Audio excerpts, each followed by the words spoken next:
So this is the update video on my 2004 Honda Accord LX. After about a year of ownership so far and about 5,000 miles behind the wheel, so not a ton of mileage on it, but still enough to have a few issues here and there and make some repairs along the way. So one of the first things I did when I got this car, not sure if I mentioned this in the previous video or not, did get some new tires on it, so running some better tires, some M plus S tires, all seasons on there. These are required on certain roads in British Columbia. I don't tend to drive in roads that do have snow in the wintertime, but just in case, they're on the car. And the car does live in BC with me, even though I'm in the States this weekend getting the car all cleaned up at my family's house. Good to get a nice coat of wax on there, good detail. Kind of see some of the scratches that were on the car when I bought it. I've been very lucky. I haven't put any scratches or dents in the car myself, but the previous owner definitely had a few issues here and there. And really, the wax does help a lot. A lot of those scratches did come out quite a bit, so I'm very happy with how that turned out. Though there's some scratches that I really can't do anything with. Here on the bumpers in particular, the car was smacked into a few, probably pylons in a parking lot here and there. But for the most part, I can't complain about that too much. I really don't see a car of this age, or especially a Honda Accord that's been treated this well. Most of these cars are kind of at the end of their life, I would say, in terms of how they look and how well they're maintained. So luckily, this car is maintained extremely well. The interior does look fantastic. And I'll say it's not a new car. You're not going to get navigation or a touch screen or climate control, things like that. It's kind of bare bones, and that's okay by me. It's not a forever car anyway, so I can live with that. Was able to have the 5-speed manual, which is something that I never expected to get on my next car, so happy to have that. Kind of a weird story about how this car ended up coming to me. I was looking for cars in British Columbia. I was at a dealership, and I saw this 2013 Honda Civic for sale, and this car was absolutely just destroyed inside and outside. Had this really cheap Mako paint job on it. They wanted like $15,000 for the car to boot. And you could tell by the Carfax report that this car had been in some serious damage before, some serious accidents. So this was not a car that I wanted to buy, and it was kind of my only other option at the time because every other car, believe it or not, was more expensive. So luckily, my family called me. They said, hey, there's this car for sale down the road, much cheaper than that Civic and in way better condition. So luckily, I came back and picked this car up. And I did have to do some work to import this car into Canada. More on that as we go through the video, but I wouldn't recommend that for everybody. It worked out okay for me, but I did run into a few issues as I was trying to make the import happen. So in the back of the car, I do keep some stuff just in case I have any issues with the car. Some antifreeze, some oil.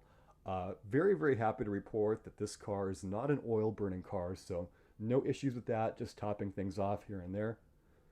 And it's not a sporty car by any means, but it does the job. Only has the one tailpipe on the back, not a dual exhaust, no chrome tips or anything like that, which is fine. I mean, it's just a pedestrian car for getting to and from where you have to go.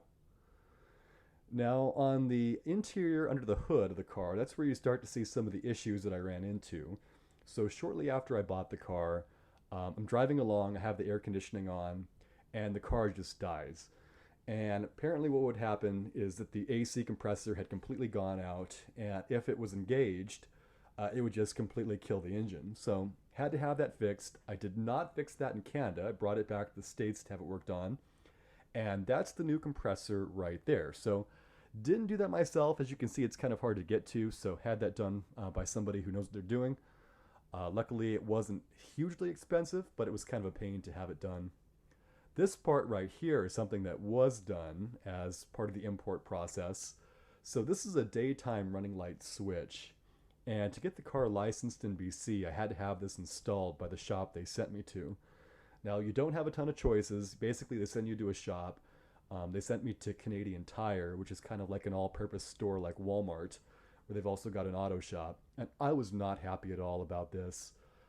They'd had to drill into my car and put this device on, and as you can see, it's all jerry-rigged with all the wiring they had going to my battery, but they basically said you have to have it. There's no other choice, and I was really not happy about that at all.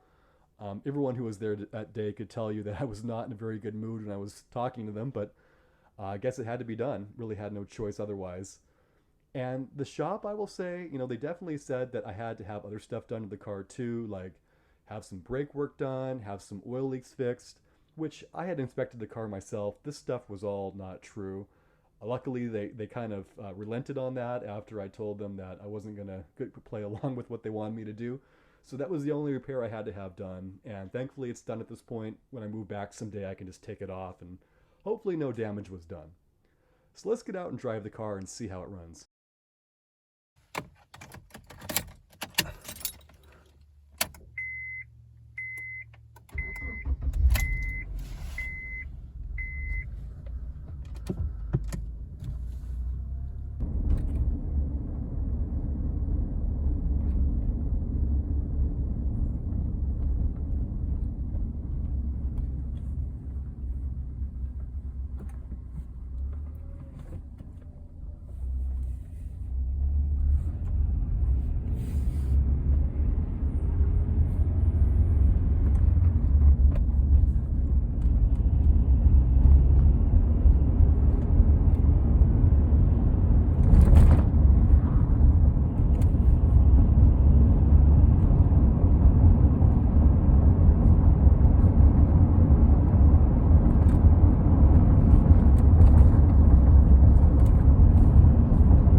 2004 Honda Accord.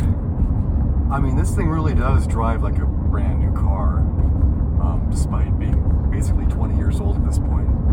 You don't get all of the modern features you would with a brand new car. I mean, there's no touch screen, there's no navigation, things like that. But if you can live without that stuff, this is a great car for somebody who just wants a basic car that can do everything it has to do. Easy to drive, 5-speed manual. It's really not a big deal in traffic or anything like that. So works well on the highway, in the city. Really no issue there. Comfort-wise, again, kind of like my old car, not perfect. I'm 6'6", and it really is a little bit of a tight squeeze in here for actually going on long trips, long drives on the highway, things like that. But if you don't do that a whole lot, it's really not that big of a deal, and I can live with it. I don't mind that much.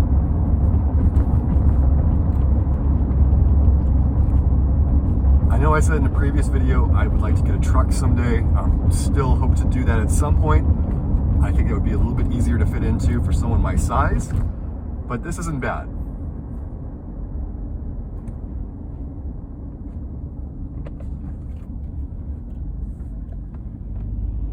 Now, going up this hill right here, power is a little bit lacking. We're gonna have to be at about 3,500 RPMs just to kind of stay behind this camper here in front of me. I don't want to upshift to third. You'll kind of feel a little bit gutless if I do that, so I'm just gonna leave it right here, let it do its thing. There we go. Now we've got enough built up, we can kind of go like that.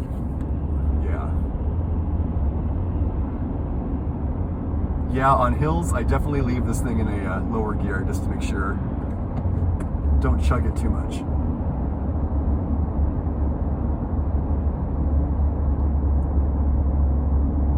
Only got about 110,000 miles on it too, so feels like a brand new car to me.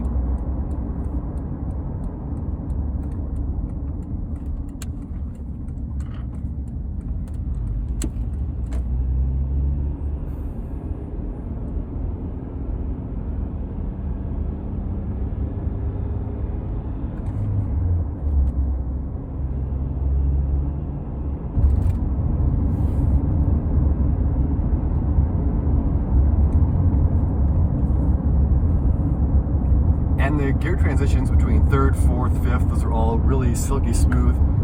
Maybe a little bit of an issue getting in the second sometimes, a little bit of grinding, very common in these cars, but really not a big deal. I don't even notice it after a while.